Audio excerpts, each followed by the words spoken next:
I just realized that when Kinger says, You know, I'm starting to think. it's not an early cutaway joke like there was supposed to be more. It's just that he actually just started to remember things. In the Polish dub, when Kinger says, Let me try something. in Polish, it's Pozwól, że rzucę okiem. rzucić okiem is a Polish expression meaning to take a look, but it literally means to throw an eye, which is exactly what he does. No one cares. Well, you clearly care enough to comment.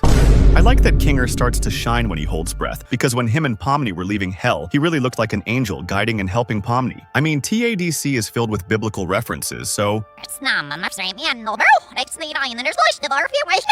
can't wait for all the children in the audience to get horrible nightmares from the monster. Kinger, 7 years of computer science. Kinger, bug tester. Kinger, hates bugs, computer bugs. Queenie, entomologist. Queenie loves bugs, insects. Queenie, abstracts, which is in itself a bug. Kinger, now loves all three, computer bugs, insects, and his own abstracted wife. The best thing about the conversations between Kane and Zubul is that it really feels like Zubul is trying to talk to an AI. Kane forgets things, starts and stops random topics, and breaks when his main purpose isn't working. Kane. I do not use my adventures to torture my guests! Also Kane's NPC. How's your wife, Kinger? This can't be a hot take. It makes sense that Jax has something embarrassing or useful so long as no one knows what it is when he holds his breath. I think it's as simple as he turns invisible. He has a habit of taking keys to the bedrooms of the other characters. And in episode 2, he took the candy gate key off Ragatha without her even realizing it. Invisibility could be an interesting, viable option. Can't believe Kinger is actually the sanest computer science major alive. Props to him for holding it all together. Wait. Is the reason that Kane forgets is because Zubul keeps saying, forget it, causing the cycle to repeat again and again? Or is he really that scatterbrained? If you look behind Jax in the far back, there's a mannequin peeking around the rainbow watching the group. Then he runs away. The thing I loved most about the possessed Pomni part was when the souls taunted Kinger about his wife. Kinger was just not even fazed, like not a thought or action. He only focused on the task at hand. He's already accepted the loss, or abstraction, of his wife, and has moved on. That's such an incredibly difficult thing to do, especially in the environment they are in, but he is the oldest member of our current cast, so he must have had a lot of time to do this. In the Polish dub, at 23:33, Kane says, No I jak tam, moje skibidi sigmy? and I think Jax's reaction was way more justified here. Więcej nas tak nie nazywaj. Is nobody going to talk about Kinger's muzzle control? Whoever put in the special effort to animate that is my new favorite animator. I'm crying. Guess you're never getting that unicorn horn, Pomni. There was a TADC comic, or storyboard, whatever it is, which showed Pomni with a unicorn horn saying, "My iconic unicorn horn is picking up Soviet signals." Well, it's possible. Did somebody— Those prices. Beef is ridiculously cheap, but hot dogs and chicken nuggets are outrageously expensive. It's actually an excellent detail, though. It shows that this world was made by an AI program that doesn't get everything right. After 45 watches of this episode, here is every detail I noticed. You can see the couches in the background. Jax looks prideful as he's hitting the ball, but when he hears Gangle in pain, his smile wavers. It really was an accident. NPC hiding behind the green. Why do you always gotta do this? What? I just said it was an accident. Unbelievable. You are Why do you always unbelievable! make me out to be the bad guy? I'm not really a bad guy. Oh, right, of course. What was I thinking? If I wanted It's to not hit her, your I fault. would have She just obviously hit herself knocked in it the in face her with the face. ball. I would have Can't hit you her find and I another would have way been to proud amuse of it. yourself that I'm just doesn't always the involve bad torturing guy. people? Everyone else is already looking at Pomni, and Kinger takes like 4 seconds to register he should zone back in. Relatable. So much stuff. First of all, Kane was drawing bees. C and A on his computer and a sticky note in the background. 57 under that painting in the background. A book that literally just labeled MatPat Theory. Jax wrote "I don't care" on his name tag, and his eyebrows go over top his hat. Ragatha first tries to climb up using her leg. Gangle was about to abstract here. The editing, the music, it's all giving the clear sign that Gangle is completely unstable right now and can be pushed all the way. Look at Gangle's face as she passes Pomni. Nearly a smile for half a second. She's so ready to be happy but holds it back just in case it doesn't work out. Nice subtle detail. Fun fact, Orbsman is actually saying words and not just statusy gibberish.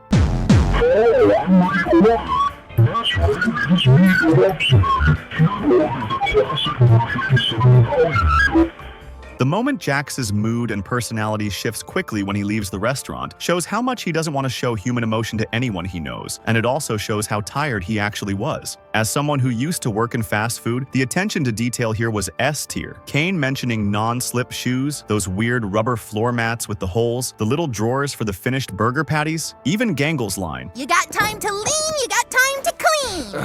I've had people tell me that exact thing, word for word. It is so accurate for companies that when someone gets entirely dropped in a deep fryer for about a minute straight, all they get is a Band-Aid and not even a break. Ragatha's It's beautiful. after the Gloink Queen says she loves and cherishes all her children hits different after episode 5. How so? Because Ragatha never had a loving mother. And remember that part where she says, I miss my horses. when talking about horseradish sauce? It reminded me of episode 5 when she said she had a farm. Also, I'm sure her mother didn't always, or ever, remember her name, hence why she was surprised that all the Gloinks had names. Notice how in the beginning, Gangle is learning how to properly throw something, and in the end, when she throws her mask to the sky, she actually does a good throw. When Gummigoo gave that look to Pomni when he was leaving, it made me think that he remembered her. It kind of made me cry a little for some reason. The expression sort of felt like he was asking her to not make him remember, like, please let me stay ignorant this time, even though if he does actually remember, it's not genuine ignorance. Or maybe it's a weird sense of deja vu, like this girl is familiar, but his brain isn't allowing him to remember why. This girl did something big, something bad. Maybe it's best to not investigate. He also reached out to Pomni when Gangle interrupted them at the table but pulled back. Just love how everyone is slowly and truly turning back into a normal being in a normal life. Like Jax's broken and tired personality, Ragatha's tired and lazy work, even if she's the one helping the others in the last episode. Pomni's desperate attempt to talk to Gummigoo, and Gangle's depressed side. It feels kinda genuine to see Jax talks like a sane, normal person with frustration and tired feeling. It kinda feels like he's showing his genuine personality instead of his sadistic persona. It's me here. I kinda agree with that because Jax's pupils are small here. Judging by what we saw in episode 6, when Jax's pupils were small while he was having a breakdown, I really think this scene shows us once more of his true self. Kane just gives everyone a B+, because he doesn't care if an adventure wasn't his idea. Except for the A+, he gave Kinger, who apparently went bull riding. I'd like to think Kane gave Kinger something fun to do out of spite since the others refused to do one of his adventures. Love the visuals when Gangle throws her happy mask. The happy mask looks sad, and the sad mask looks happy. Pretty simple way to illustrate the complexities of emotion. There was a surprising amount of detail put into something most people won't even notice. Zooble is constantly staring at Gangle, worried about her, while trying to keep Ragatha on task. And drunk Ragatha is absolutely adorable with her droopy demeanor and all her goofy expressions. Ooh, so this is when Ragatha gave Gangle advice on softball. When Gangle mentioned it during episode 5, I was quite confused. Lol. Notice how Zooble doesn't interrupt the intermission up until Jax is tormented with a reminder of his lost friend. This is such a sad detail to me. Ragatha's first instinct here is to panic and brace herself for verbal backlash because of her earlier outburst. Her mom must have been pretty vile. I like the little touch that Pomni voted no in making Jax wear the maid outfit. This touch really shows their growing bond and Pomni's sympathy for Jax's insecure or softer side. In the Fireflies scene, when Jax is talking about losing his tail, there is a cloud that resembles a bunny with its tail coming off. But next to the rabbit cloud is a bow tie, which I think means he lost his tail around the same time his frog friend abstracted, because on his door he's wearing a bow tie. Something I noticed is when player characters swear, it's a cartoonish sound effect, but when an NPC character swears, it's the usual censored. Pomni being the one that is able to get along with everybody and not simply hating Jax, feels like it's setting up to Ragatha feeling inadequate, since not everybody really likes spending time with her, so she might end up abstracting soon. Jax probably knows this would hurt Ragatha the most, with Gangle and Zooble becoming closer and Kinger being the odd one. Jax and Ragatha both need Pomni to side with them, but if Jax wins, then Ragatha might break. I knew it. Ragatha once mentioned in the fast food episode that she missed her horses. I miss my horses. Which was meant to hint that she actually had a plot of land with horses in real life. I love the detail of Jax looking away when Ragatha mentions her mother. It creates an interesting parallel between the two. One handles their trauma through an optimistic attitude, the other handles it through pushing everyone away. His half-finished sentence about, Give me a whiskey sour, but hold the egg white since I'm a vegan. What? I hate this! How is this even possible? I thought Kane couldn't. is pretty haunting. I figure he's saying that he thought Kane couldn't alter their minds or consciousness. He can, on a whim. What else has he tampered with trying to keep them complacent? In the bar scene, after Ragatha finishes talking about her mom, you can see that Jax looks sad for her, and then he decides to break the tension of the memento by talking to Kinger and making the moment less embarrassing for Ragatha. Brilliant. Can we just talk about the NPC at the end? I remember in one episode where Kane deleted Gummigoo from the circus because he said NPCs aren't allowed in the circus because he might lose track of who is real and who isn't. I feel like there's a plot twist coming in the next episode. Love this moment here. The look Ragatha gives Pomni as she sees her laughing at Jax's antics. The fact Pomni seems to be genuinely getting along with Jax when he's not actively picking on her, despite Ragatha putting in so much effort to befriend both of them to mixed results. Love it. After 51 watches of this episode, here is every detail I've noticed. Zubul is reading Circus Magazine, and the issue is, what do your parts say about you? Kane fixes Gangle's mask without her having to ask. This announcement is so displeasing that even Gangle is frowning with her comedy mask. Kinger starts nodding even though he was not only not being addressed, but also not there for it. Even if he was, him remembering it wouldn't make any sense. Bubble blinks out of sync like Kinger, and Kane notices. This is why Ragatha fakes her kindness. When she lets loose at a natural time, people are offended by it instead of understanding. Pomni giving her the green light a minute earlier and then telling her to calm down is a type of betrayal. Ragatha realizes Pomni's trick here. She just wanted to get Ragatha away so she could get Jax to open up without being interrupted. Well, I hope we all learned that suggestion box ideas are actually not fun at all, and Kane's ideas are much better. This is the first time Kane doesn't say welcome back, because he's so eager to discredit the suggestion box adventures. Honestly, the way Jax talks about Ragatha at 8:52 makes me think he used to find comfort in Ragatha when he first got into the digital circus. But as time went on, that comfortable feeling he had with Ragatha disappeared. Like Gangle said, it's hard to tell when Ragatha is genuine. I really like Jax's— Do you think Gangle is actually capable of being happy? She likes when I'm mean to her, though. Gives me the impression that Jax does actually care about everyone, but doesn't actually understand them, given that he pushes everyone away. It's like a relationship where you thought you had this kind of connection, but it's just actually you thinking that. She must be one of them, loser. I don't know if I was the only one laughing about that, but why did Jax take so long to say losers? People theorized that it's because he was gonna say weeboo, but then didn't, because it would out him as knowing the word. But he does say Slice of life animes are the worst ones. which implies he may be a weeb too. I love how Jax specifically asked not to embarrass Pomni in the briefings. Fun fact, at 1720 in Russian dub, Bazubal references Skibidi Toilet. Я базубал, Так, я так. In the Dutch, German, Filipino, Indonesian, Russian, and Ukrainian audio tracks, he sings the anthems of the respective countries.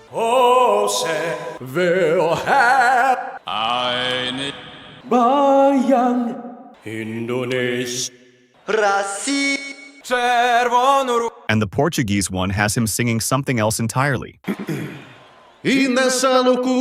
In Portuguese, it sings the unofficial anthem, the song Evidências, which is just an extremely wildly popular and widespread song we have. I'm crying. Kinger restoring a heart because he made it up, ricocheting a bullet off all the walls because he said so, Pomni hitting her targets without aiming, Zubul suddenly finding a bunch of weapons in her room. I think the characters can control the digital circus as they see it, but they don't realize it. I like the hint of Jax saying people who are close to abstracting are unpleasant to be around. Meanwhile, Jax is falling apart and hiding it, and acting so unpleasant to be around. I love how safe Kinger is with guns. He keeps his finger off the trigger when he's not aiming, and he points the gun away from others.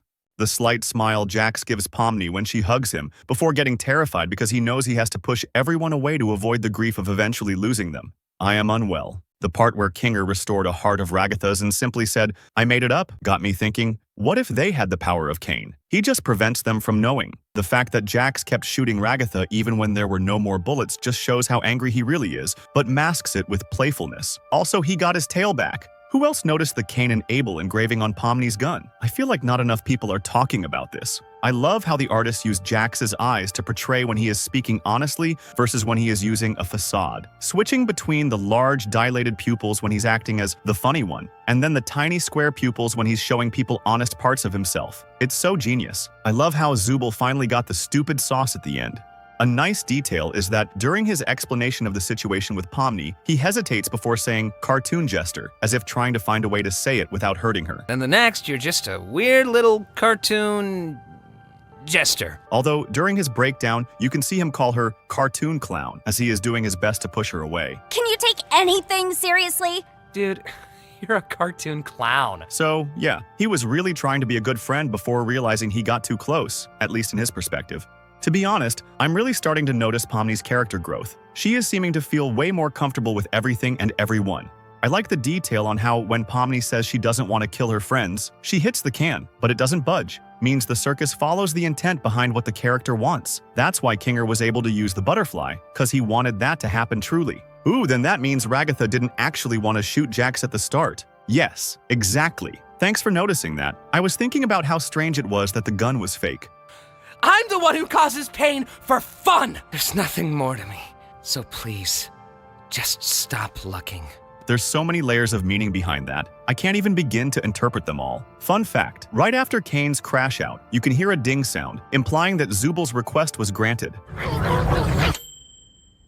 The more Kane loses his patience, the more he will start breaking rules he set in place, such as no cursing and affecting the characters' minds. Why is nobody talking how Kinger fanning his revolver? Man is experienced when it comes to firearms. He deliberately chose to fight them in the dark so that he's more mentally stable. That has interesting implications regarding his ability to remember things. And so he can intentionally remember stuff like his ammo count, and then he pulls out a lighter to check his revolver's rounds. One more detail from me. There's this text engraved on a firearm. I couldn't help but tell you about this.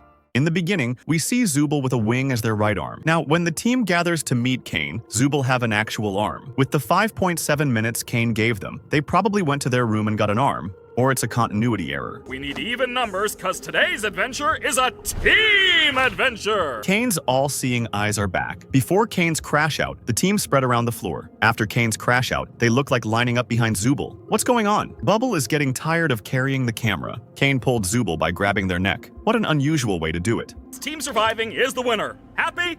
I wonder who he's gonna shoot. At first, this came as a shock to me, but then I remember he has all the keys to everyone's room. Pomni lying flat for a split second. At first, I wonder how they all get ammos, but then I realized about the theory that they can do anything they want. Means the circus follows the intent behind what the character wants. So I thought they made the ammo out of thin air. But then, I got confused again because in this scene, Jack's run out of ammo and can't seem to do what I thought they always do. In this scene, when Zubal is telling Kane what they want, the circus doesn't censor their mouth. Is this an error? Or it's what I think it is about when the language gets even fouler than usual? God. There's a hidden message in here that looks like chill fella. Oh god. When Pomni gets triggered after Jax claims he'll forget her when she abstracts, she's remembering her nightmare from episode 2 when he says, I don't even remember her name, honestly. That's a deep cut, man. After the 6th episode, I have a theory that the only way they could exit is simply if they believe that they could. The only times exit doors ever came out was because Pomni kept thinking about it, but the doubt in her mind was still keeping her from escaping. It's me here. Remember we talked about the circus going with the character's intentions? I think this is one scene when Jax actually used his free will. I've been looking for this. Thanks for keeping an eye on it, Coffee. I'm gonna head out. See ya. This is the only time we see anyone disappearing in cartoon style. Seeing Ragatha not caring about it makes me wonder if she's aware of her free will too. Sheesh, lay off it. Since when are you an expert on the digital world? 10 out of 10 foreshadowing. I've got keys everywhere, and you've all been fine. After episode 6, I think Jax has the keys so he can check up on them because he's worried about them. But he plays it as him being annoying and intrusive. If he really didn't care, why would he go out of his way to get keys for their rooms in the first place? Jax is being such a brave boy sitting that close to the plate of corn. When Kaufmo funeral is mentioned, Jack seems sad in a split second and then shrugging off the whole thing and bailing. It shows what we all saw in episode 6. He actually cares the most and is absolutely terrified of being crushed by the pain and loss and eventually get abstracted himself. Never noticed it before. My theory is that when Gangle is walking in the fast food place and she had those weird thoughts, I think she was going to abstract. But when Pomni said, I can close for you if you want, that brought her back to life. Ooh, that's entirely possible. There are similarities in the scene between Gangle's depressive episode and Jax trying to calm himself in the bathroom at the end of episode 6. So, Rabbits can lose their tail, though it is not a natural occurrence and indicates an injury or severe health issue. The tail can be torn off by trauma, so that means it happened when Jax lost Ribbit. Though in the next episode, he does have a tail. It grows back because he was getting better, being with Pomni. But usually, Bunny can't grow their tail back. It's just different in the digital world. Trauma in that context is just another word for injury. I think the tail bit is just meant to show his grasp on reality slipping, since he really doesn't have a tail in any other episode. The reason he gets it back may be Kane trying to keep him from going insane. Jax is a professional rage baiter.